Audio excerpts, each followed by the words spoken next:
Who needs to step up for the Commanders to beat the Philadelphia Eagles this weekend? It's a tall task, man, but doesn't mean you can't do it. There's no.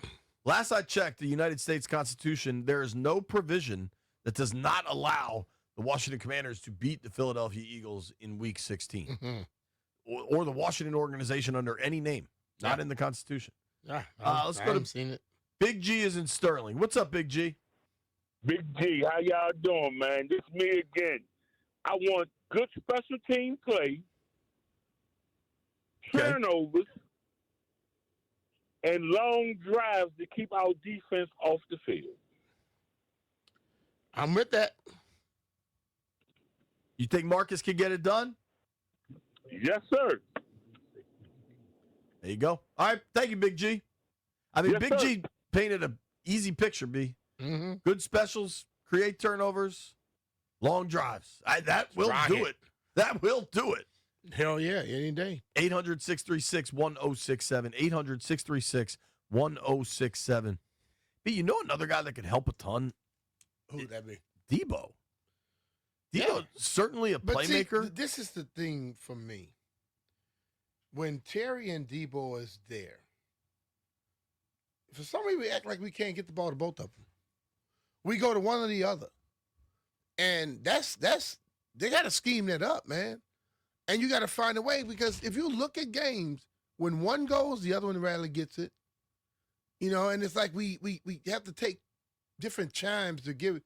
Man, you got to, like, I watched some games where, hell, every other play they throwing it to somebody else. And they just keep the rhythm going. But we seem to only be able to do it when we got one guy. We go to him. No, let's find a way to get everybody involved. Let's go to Fred in Bristow. Fred, who needs to step up this weekend? Hey, guys. Thanks for taking my call. I'll tell you, I think there's actually three people, but Marcus Mariota has got to be able to hang on to that ball. That's number one. He can't be fumbling every time he gets tackled.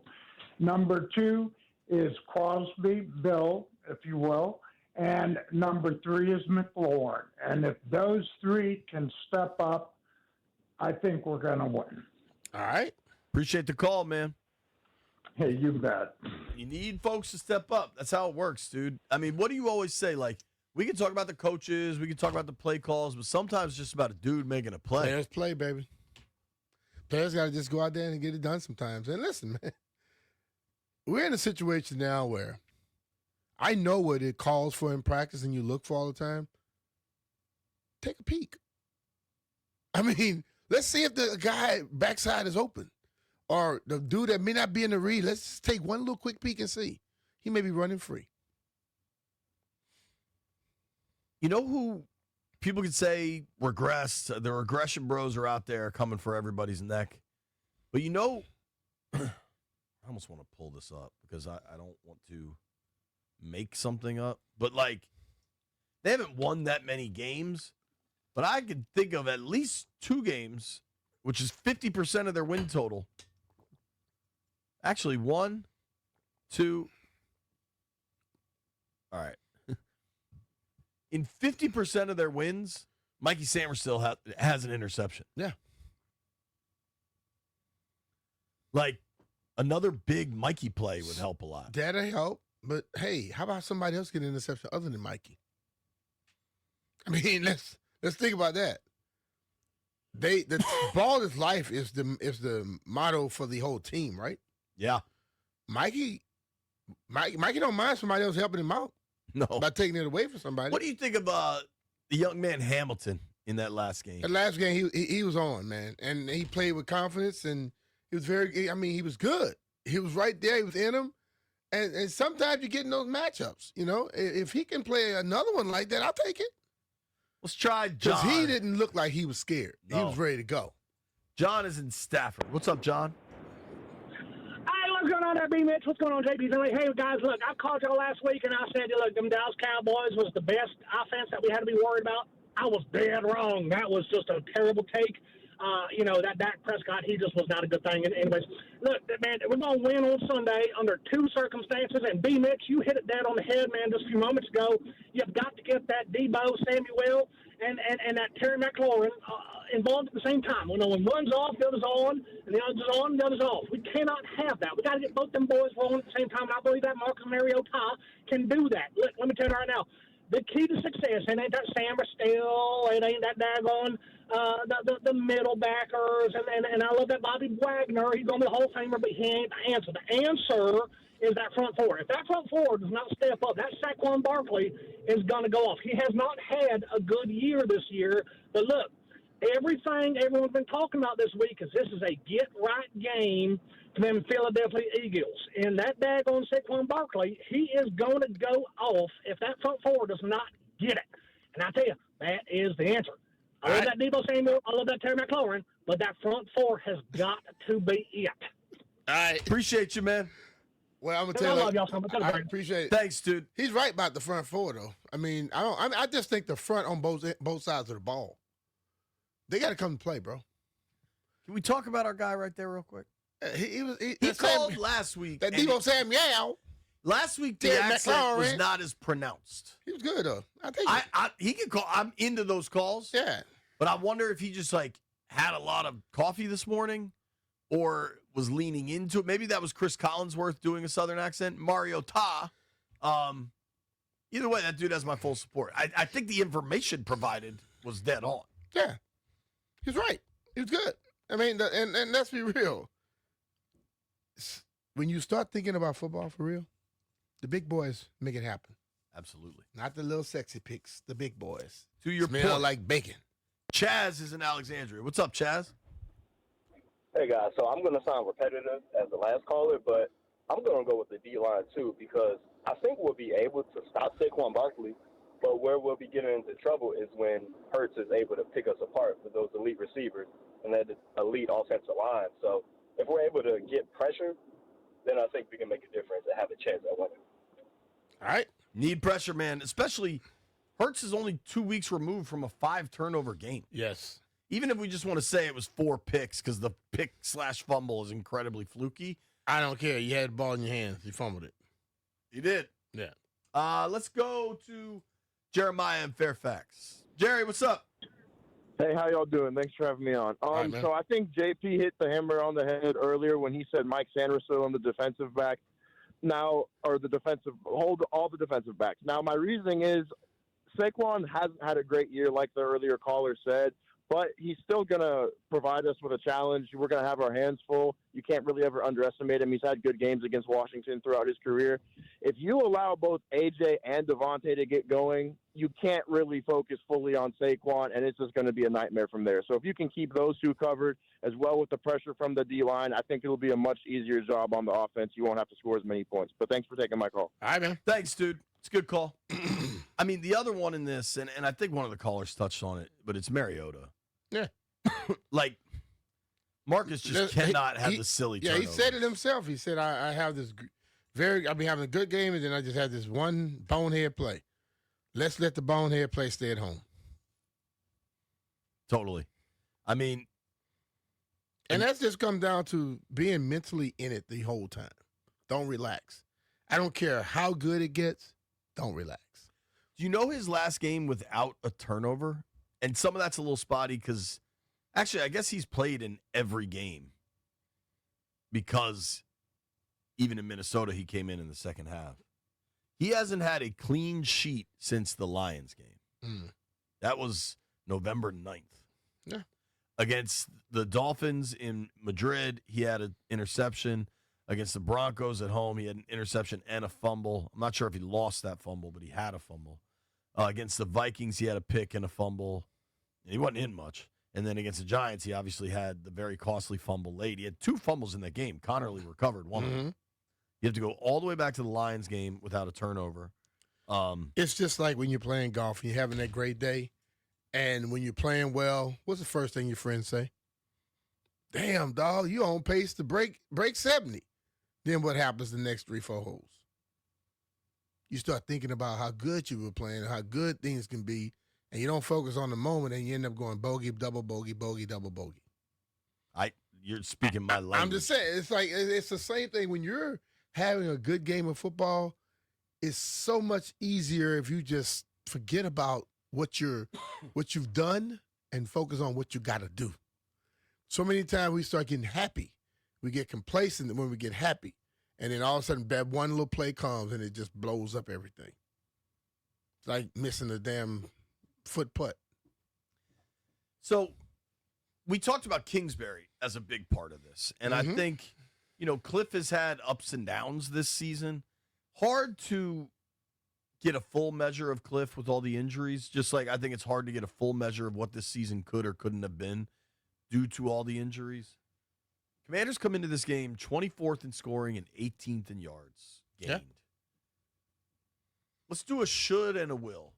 Do you think Cliff will be back next season, and do you think Cliff should be back next season? Will?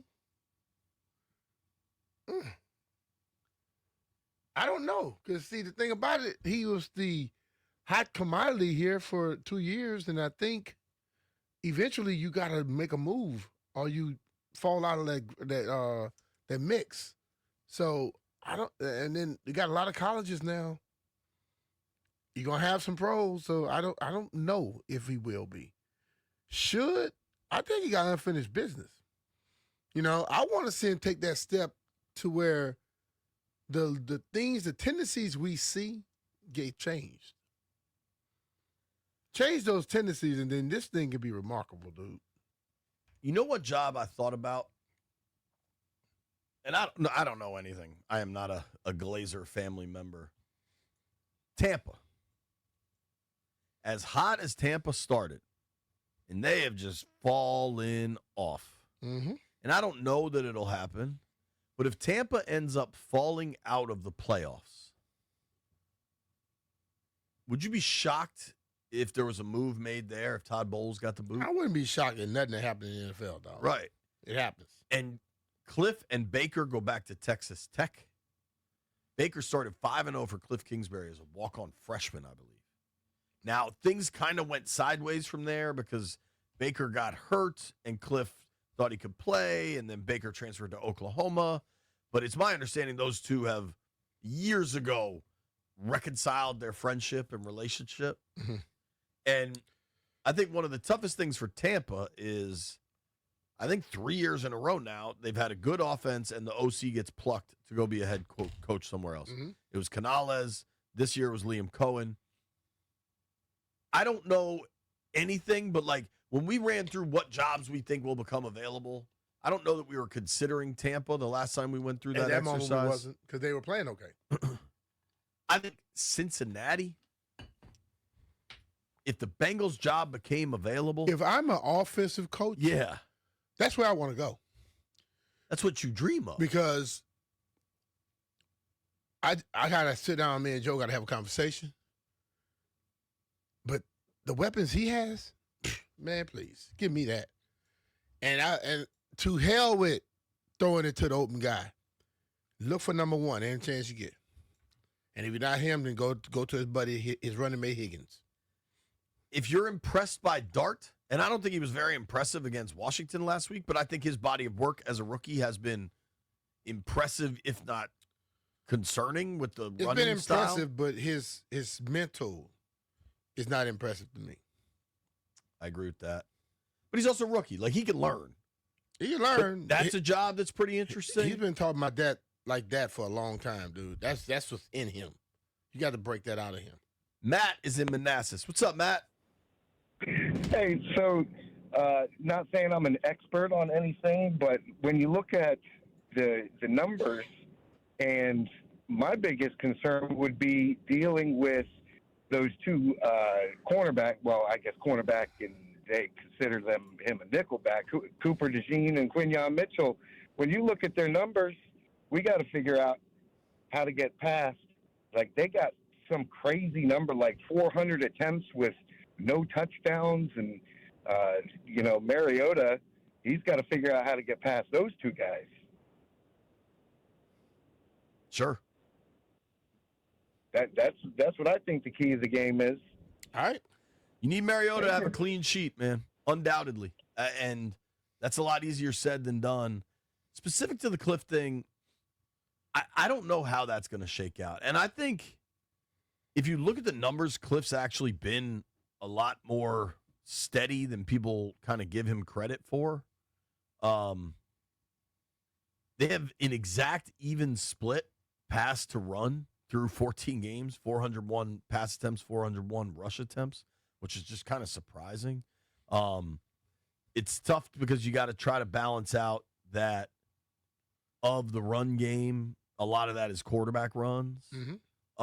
But not necessarily. Like, if you just look at it, though, Jay. Scrambles, I'm saying. If you think just being equal is something great, that's fine. But you watched the games as well, and you saw situations where a pass was unnecessary. So if you had 20 more runs than you did passes, it wouldn't hurt nothing, would it? No. And I think it would probably have a different level of scoring, too. So it's not the fact that he's been awful. It's just that he hadn't been consistent.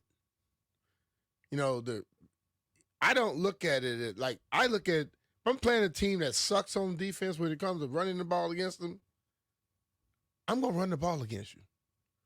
If a team can't stop the pass and I ran it 50 times last week, I can throw it 45, 50 times this week. I don't have to be equal in a game where you are horrible at one aspect or the other. And I think that's where you got to see, like, we went into several games saying this team here is not good defense, not this, not that. And we did not do well against them what they were bad at giving up. And then you see another team come right behind us that's not as good offensive as us, and they cook them in exactly what they were bad at. You got to be able to take advantage of people for what they can't do. You make sure when that game is over, they still can't do it. They don't look like they can do it. They don't think they can do it. We go into the game, and they dominate us in a situation where they could not do that. That's the problem. Big time. You are listening to BMitch and Finlay. We are starting to hear from Ashburn today what exactly is going on. We know who will be the game day captains for Saturday's game. Terry McLaurin, Jeremy Reeves, and this is cool, Antonio Hamilton. All right. Coming fresh off that like big game Ham. against the Giants.